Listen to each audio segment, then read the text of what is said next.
Hello mga savings, welcome for another video. So ang di-discuss pala natin in this video is honest review regarding CIMB versus Maya. So ang total interest earn natin for CIMB for the past 1.5 years is 13K, and then kay Maya naman for almost 1.5 then is 10K. So total interest earn na yan. So papakita natin yan lahat in this video. So kung interested ka sa ganitong content, this video is for you. So let's start. So, kung makikita nyo yung actual screenshot to ng CIMB account natin nasa 213. So, tayo sa channel natin or as account depositor, hindi natin nilalabas yung interest na na-earn natin sa mga digital bank. So, yun yung strategy natin for now. So, kung makikita nyo kay CIMB, nasa 213K. So, last month mas mataas yan. So, bakit 200K lang ngayon? Kasi yun lang yung promo nila para makagain ng interest rate kapag hindi ka increment average daily balance from the previous month. So, kung halimbawa tinaasan ko ng more than 200K, so nasa 2.5 or 2.6 lang yung kikitain. Kaya minakas out muna natin for this month ng 200K. And then for Maya naman is 100K, yung 110K. So, yung 10K dyan is interest. So, bakit 100K lang kay Maya? Kasi nga, yung promo nila na up to 12% for this month is until 100K lang. So, yung cap. So, yun. Ang discard pala natin mga savings dito is lagi nating minamaximize as much as possible kung hindi naman ganong hassle sa part natin or sa part ng depositor yung mga interest rate ng mga digital bank per month. So, magandang i-maximize yun kasi sayang din yung pera na nawawala kung nagbabangko tayo at hindi natin minamaximize yung mga interest rate ng mga digital bank natin, which is safe and secure naman. So, punta naman na muna tayo kay CIMB. So, kay CIMB, established in 2018, CIMB Bank has helped 7 million customer pursue their life purposes. So, galing to sa site nila mga savings. So, as per CIMB, nasa 7 million na yung customer nila. So, hindi ko lang alam kung yung isang, kumbaga nabanggit ko na to sa mga previous video ko, kung yung isang user na nag-create ng multiple account under his name is cover nitong 7 billion or 1:1. So, pero malamang isang user na nag-create ng maraming account, consider siya dun. Kumbaga hindi siya count as one. So, nakalagay din dito sa kanila, leader in digital online banking, pero ang license niya mga savings is commercial bank, pero yung business model niya as digital bank. Enjoy the best value for your savings, fast and convenient access to your loan fund. So, magaling. Okay din yung loan nila. And then, bank with peace of mind, our world-class security standard, ensure that your money is safe, secure with us. So, yun, medyo advanced yung security ng CIMB compared sa iba. Although, marami pa rin syempre nagkakaproblema, marami may complain kay CIMB, pero normal lang naman yun dahil sa technology natin. Basta kapag nagka-issue kay CIMB is report nyo lang. Kung halimbawa hindi sila nagre-response, sumbong nyo lang sa BSP. So, meron naman tayong ibang malalapitan kapag may complaint tayo sa mga digital bank bukod dun sa bank na kino-complain natin. So, screenshot lang, tawag lang, reference number, and then report to BSP. And then, a bank you can trust. Yan. And then, punta naman tayo kay Maya. Award muna. Award and recognition. Ito yung award and recognition na nakuha ni CIMB as of 2023. So, number 1 bank in the Philippines, world best banking as per Forbes. So, hindi lang kasi sa Pilipinas ang CIMB. So, pero yun nga, nakapagtaka number 1 banks in the Philippines as per survey na nakuha nila. So, best bank in emerging market, Global Brand Magazine. So, magandang award yan. So, kay Maya naman tayo mga savings as of June 2023. Maya grown to 2.3 million. So, yung Maya nasa 1 year and 4 or 5 months pa lang sila pero nakagather na sila ng 2.3 million depositor. So, una dahil connected sila kay PayMaya before, which is Maya na ngayon, which is Maya Bank na yung tawag sa kanila. Kaya nakapag-gain sila ng madali ng 2.3 million. At again, yung mga promo nila na up to 12%, up to 13%, up to 10%. So, napakalaking factor nun para makagain ng interest. At nung bago sila, napakarami nilang mission na makakagain ka ng pera. So, good job to para kay Maya Bank. So, 2.3 million. And then, deposit balance of 25 billion. So, and then make your all-in-one digital bank, level up the number one digital bank. So, pare-parehas yung mga banks natin, kiniklaim nila na number one sila mga savings. And then, punta na tayo kay CIMB and Maya. So, every depositor has a reason and purpose for using bank or digital bank. So, for me, mga savings, I'm using it for compounding interest, free transfer, and cash flow liquidity. So, and syempre, ginagamit din natin siya sa blog. So, kayo as a depositor, mga savings, kailangan nyo reisipin kung for what nyo ba gagamitin.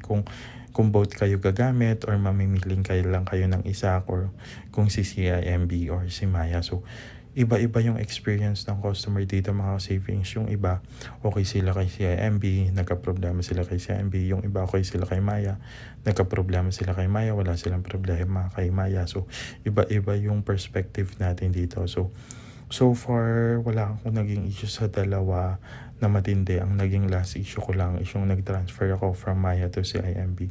Nag-float yung 50k na transfer natin. So, pero ang tingin ko naging problema nun is kay Maya kasi hindi siya pumasok kay CIMB tapos nag-reverse siya ulit kay Maya. So yun nga, iba-iba tayo ng perspective dito mga savings. So, depende. Pero, eto lang masasabi ko mga savings, etong dalawang bangko na nandito sa list natin is parehong secure, parehas na mapagkakatiwalaan at trustworthy. So, marami rin ako nababalitaan na nagko-close. So, normally may reason talaga kung ba't nagko-close at yung iba naman siguro minamalas lang napapasama sa list na mga for investigation. Alam naman natin ngayon mga savings, lalo na yung latest lang yun yung na-recover na mga SIM, nasa 28,000 tapos may mga laman. So, ginagamit din kasi yung mga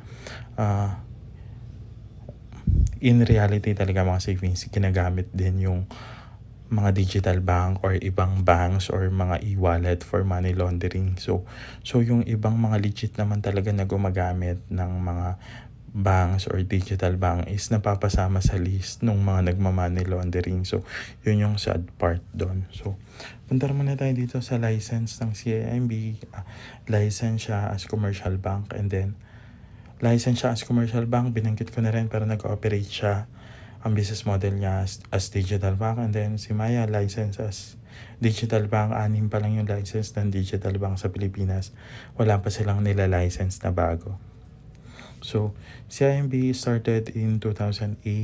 So, yung interest natin from 2018 until 2022, nilabas na natin. And then, way back then, kapag naka-interest ka ng mga more than 1% and 2%, masayang-masaya ka na. Pero ngayon 2023, kapag nakapag-interest ka ng mga ganun tuso, napakaliit na. So, napaka-competitive yung interest rate ng mga digital bank ngayon. And then Maya, nag-start lang siya April or May 2022. And then CIMB promo interest cap. Ito, pagdating naman to sa promo, kasi ang hirap na sabihin yung exact promo rate nila kasi nagbabago-bago talaga per month. Pero promo interest niya is cap normally until 200k. Pero kapag increment average daily balance from the previous month, walang cap, pero normally 200k yung cap nila. And then Maya naman, yung promo interest rate niya is cap until 100k. So, yung monthly payout naman pagdating sa payout, si CIMB monthly. So, monthly and 45 days. So, 30 days and 45 days yung payout niya. Mag-aantay ka ng ganun. And then kay Maya naman is daily payout. So, dito naman kay CIMB is free transfer via GCash. And then, kay Maya naman, maraming way. Ilan ba yung bangko para makapag-cash in sa Maya. So, hindi ko na siya inaisa-isa. Kagandahan lang talaga kay CIMB, connected siya sa GCash, which is i-explain din natin later. And then, yun nga, with CIMB, with ATM, pareha siya with Maya, with ATM. So, physical branch, since commercial bank yung license ni CIMB, meron siyang physical branch sa BGC. So, hindi ko lang sure kung meron pa ba siya mga bagong branch So, pero meron siyang isang branch sa BGC. Of course, si Digital Bank, since yung license niya is Digital Bank, wala siyang physical branch. So, yun yung isang lamang ni CIMB, since meron siyang isang branch, meron kayong mapupuntahan kapag may malaki kayong complaint or napaka-importanteng complaint na gusto nyo ma-solve agad. So, with free transfer si CIMB, yun yung maganda talaga kay CIMB. Although, nagkaroon na ata ng limit yung free transfer nila, pero free withdrawal, free transfer, napakaganda. Minsan kapag kinukulang yung mga traditional bank ko nang umaabot ako sa limit, so lumalapit ako sa mga digital bank na meron akong save na pera at doon ako nagta-transfer, and then pinapalitan ko na lang kapag tapos na yung limit ng traditional bank natin. And then si Maya, may promo siya na free transfer until August 31. And then, after nun, syempre, kay Maya, alam naman natin, lahat ng mga free kay Maya, eventually magkakaroon ng mga charges. Yan.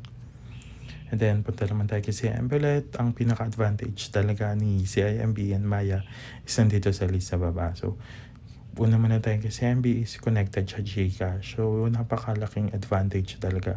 Alam naman natin, in reality, mas maraming customers si GCash kesa kay Maya or PayMaya nilagay natin dito kasi before PayMaya. Pero in reality din is si GCash is hindi naman same owner with CIMB, which is si Maya, connected siya sa PayMaya or Maya, which is same owner. So yun naman yung advantage ng Maya. So ang advantage pa ng CIMB na bagit ko nga kanina is with physical branches.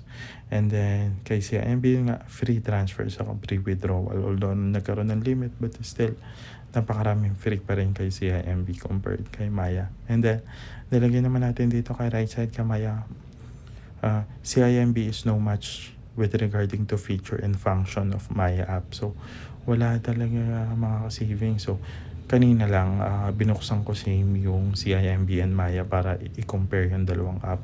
Although yung Maya hindi, kumbaga yung Maya Bank na mismo, kasi part kasi siya ng Maya, so mako-consider ko na siya as one. So no match talaga yung function ng CIMB sa Maya, since Maya is all-in-one app kasi as Maya Bank. So nilagay rin natin dito some of the CIMB function is eto lang: Revi Credit, personal loan, buy loads, pay bills, free transfer. While since si Maya, connected siya kay Maya, napakaraming features mga savings. Kung isa-isahin natin dito, tatagal. Kumbaga, makakagawa na ako ng isang video sa pag-aano pa lang ng mga features. So, merong barcode, yun nga, sa mga machine, sa mga store, pwede ka rin magbayad through Maya. Meron silang crypto, meron silang fund, yung bago nila, and then yung mga pay bills, pay sa government. Ako, nakaka-RFID rin ako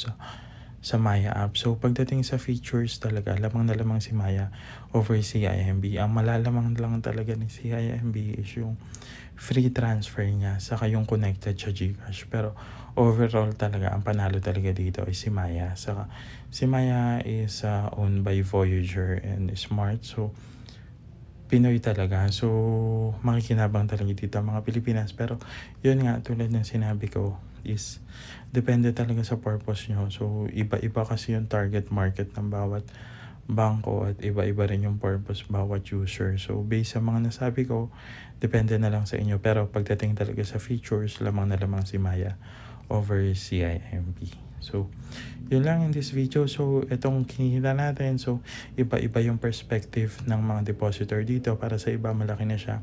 Para sa iba, maliit pa rin. Of course, kumbaga yung iba naman sasabihin, kakainan ng inflation. Ang solusyon talaga sa inflation is to higher income at ibang investment. Pero, itong 13K and 10K, so hindi mo na to kikitain kahit saan. Pag nilagay natin yan sa traditional bank, wala bang 1K or wala bang 500 for 1 year and 5 months or 1 year and 7 months. So, easy money yan. So, kapag pinacompound pa natin yan through time, which is yun yung gagawin natin sa mga interest natin or i-invest natin yan kapag